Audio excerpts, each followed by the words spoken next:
లలిత వారి శ్రావణం ప్రత్యేక ఆఫర్. అన్ని బంగార నగలపై తరుగులో 1% తక్కువండి.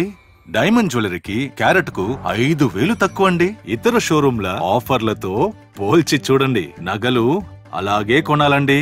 రేవంత్ కేటీఆర్ల మాటల యుద్ధం సబితా ఇంద్రారెడ్డి వైపు టర్న్ అయింది. నేతల మధ్య ఓ స్థాయిలో మాటలు మంటలు రేపాయి. వెనకున్న అక్కల మాటలు వింటే కేటీఆర్ కు జూబ్లీ బస్టాండే దిక్కని రేవంత్ అన్నారు. దీంతో సబిత ఒక్కసారిగా ఫైర్ అయ్యారు. సబితా సీఎం రేవంత్ రెడ్డి మధ్య మాటల యుద్ధం జరిగింది. రేవంత్ ను కాంగ్రెస్ పార్టీలోకి వస్తే తానే ఆహ్వానించారని, ఇప్పుడు నన్నెందుకు టార్గెట్ చేస్తున్నారని మండిపడ్డారు.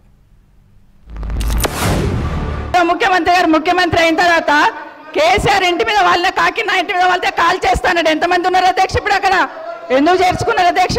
గౌరవ ముఖ్యమంత్రి గారు ఎంజాయ్ చేస్తున్నారు. ఇప్పుడు మాట్లాడుతుంటే గుండె మీద చేసుకొని చెప్పాలి అధ్యక్ష. ముఖ్యమంత్రి గారు కూడా ఆ రోజు నేను అక్కగానే ఆశీర్వదించిన, ఆ రోజు పార్టీలోకి వస్తున్నప్పుడు ఒక అక్కగా ఆశీర్వదించిన, బాబు నువ్వు చాలా పెద్దగా ఎదుగుతావు, ఈ రాష్ట్రానికి ముఖ్యమంత్రి అవుతావు, రాయి పార్టీలకని ఆహ్వానించిన నేను. నువ్వు వస్తే భవిష్యత్తులో ఈ పార్టీకి నువ్వు ఆశాకిరణం అవుతావు అని చెప్పి పార్టీలకు ఆహ్వానించిన, లేదా గుండె మీద చేసుకొని చెప్పమనండి అధ్యక్ష.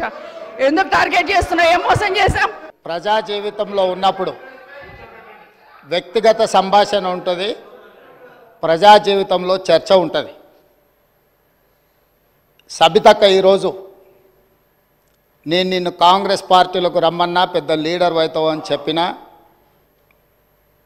పార్టీకి నీకు భవిష్యత్తు ఉంటుందని చెప్పినా అని చెప్పింది.